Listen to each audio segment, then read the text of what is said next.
Welcome to omega India TV news.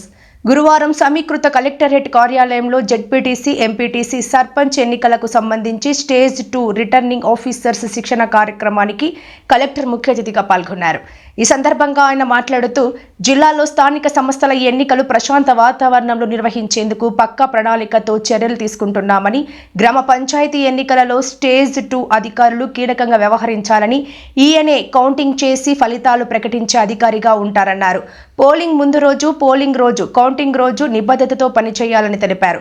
Polling కేంద్రాల్లో వసతులను పరిశీలించుకోవాలని, polling కేంద్రాలను పరిశీలించుకొని మౌలిక వసతులు సరిగా ఉన్నాయా లేదా, లేకపోతే సంబంధిత ఎంపీడీఓ దృష్టికి తీసుకుని వెళ్లి తద్వారా చర్యలు చేపట్టాలన్నారు.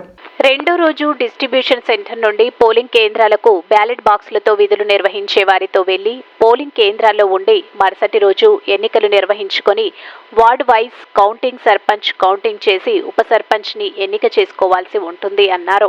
ఎన్నికల నియమ నిబంధనలు తూచ తప్పకుండా పాటిస్తూ వార్డు మెంబర్స్, సర్పంచ్ ఎంపికలో ఎలాంటి పొరపాట్లు తావు లేకుండా పక్కా ప్రణాళికతో వ్యవహరించాల్సిన బాధ్యత ఉంటుందన్నారు.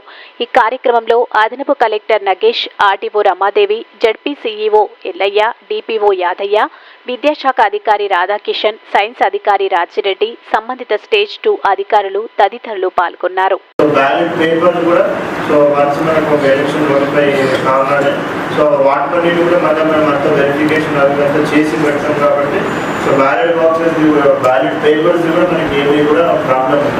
వెరిఫై చేసినాకనే మనం బ్యాలెట్ పేపర్ కూడా అది పంపిస్తాం.